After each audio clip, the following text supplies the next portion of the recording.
Saya dulu ya waktu udah hampir 20 tahun mungkin itu. Sekitar 20 tahun yang lalu. Itu 20 tahun yang lalu ini Mas Fajar masih di mana ini? SD, Pak. SD. Nah, itu 20 tahun yang lalu itu saya ada proyek di mana di dalam proyek tersebut intinya saya harus nanggung kerugian sekitar 100 juta. Waktu itu angka 100 itu cukup besar buat saya. Nah, saya disetiri sepupu saya pulang dari perjalanan, di jalan itu saya diem terus. Habis hilang duit 100 juta itu. Diam terus di jalan itu. Sepupu saya nanya sama saya, "Kamu nggak apa-apa itu? Kamu nggak apa-apa itu?" Saya kaget itu pas ditanya itu. "Loh, ada apa sih gitu?" Lah kan kamu tadi habis kehilangan duit itu. Hampir 100 juta itu tadi. Nggak apa-apa kamu. Karena mungkin dipikirnya di jalan sampai lama sekali saya itu diam nggak ngomong apapun. Saya mudeng, oh jadi kamu pikir saya itu lagi mikir karena duit saya yang tadi hilang 100 juta. Iya, itu saya langsung ketawa. Bukan saya dari tadi itu diam karena saya itu lagi mikir. Siapa yang diberikan musibah oleh Allah kemudian dia bersabar dan bersyukur, maka dia akan diberikan ganti yang lebih baik. Saya tadi diam lama banget, ada setengah jam lebih itu. Saya lagi mikir gantinya apa ya? Gantinya apa itu? Tak pikir, itu kejadian Desember. Tak pikir-pikir gantinya apa itu. Akhirnya ternyata gantinya itu adalah saya diberikan kemudahan, hanya selisih berapa bulan itu saya diberikan kemudahan untuk katakanlah untuk dapat rezeki yang jauh lebih besar, yang sama sekali yang tadinya itu tidak pernah saya sangka-sangka sama sekali itu. Jadi wah, ternyata seperti itu.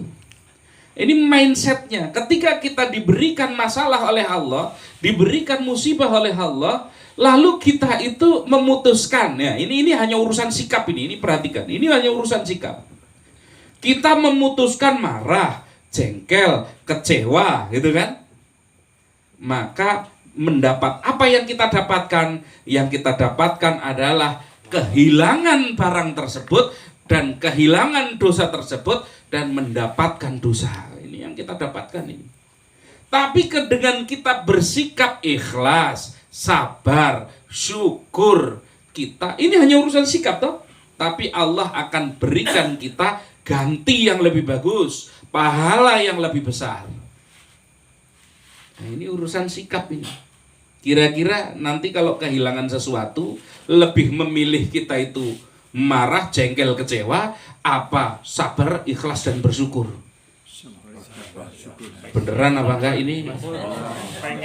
Apa saya doakan biar nanti pulang itu mengalami?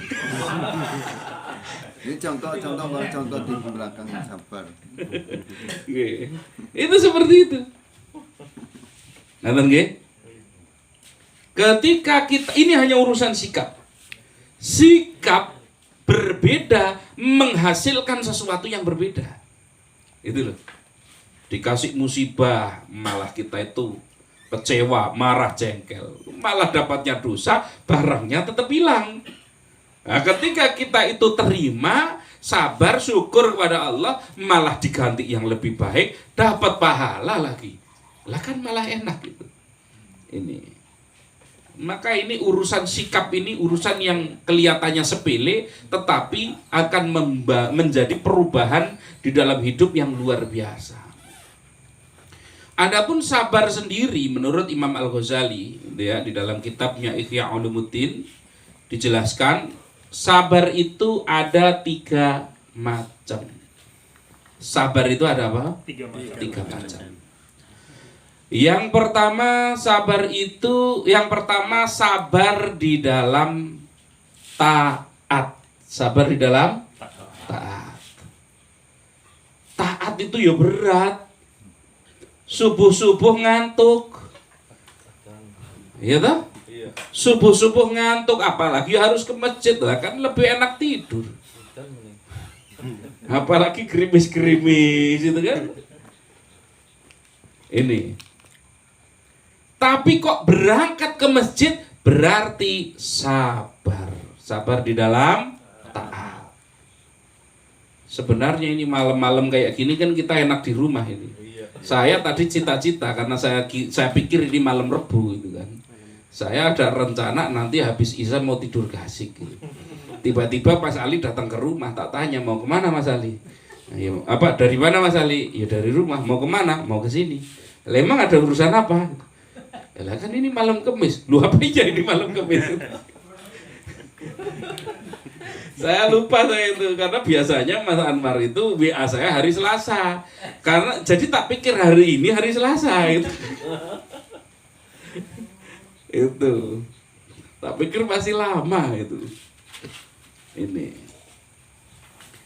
Tapi kok kita memutuskan datang ke sini untuk istiqomah, belajar istiqomah, untuk bisa hadir di majelis ini setiap malam Kamis.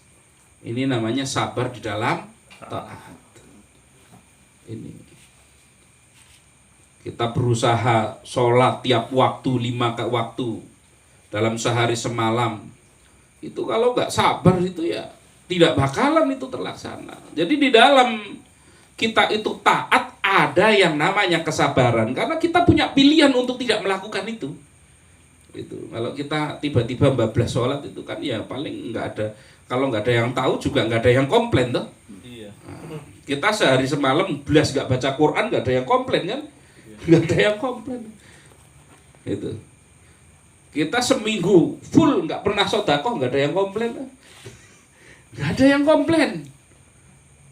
Tapi kok tetap kita melakukan sholat, tetap kita itu baca Quran, tetap kita itu bersedekah. Nah berarti ini namanya sabar di dalam taat. Ini yang pertama, menurut Imam Al-Ghazali, sabar ada 3. Yang pertama adalah sabar di dalam taat. Yang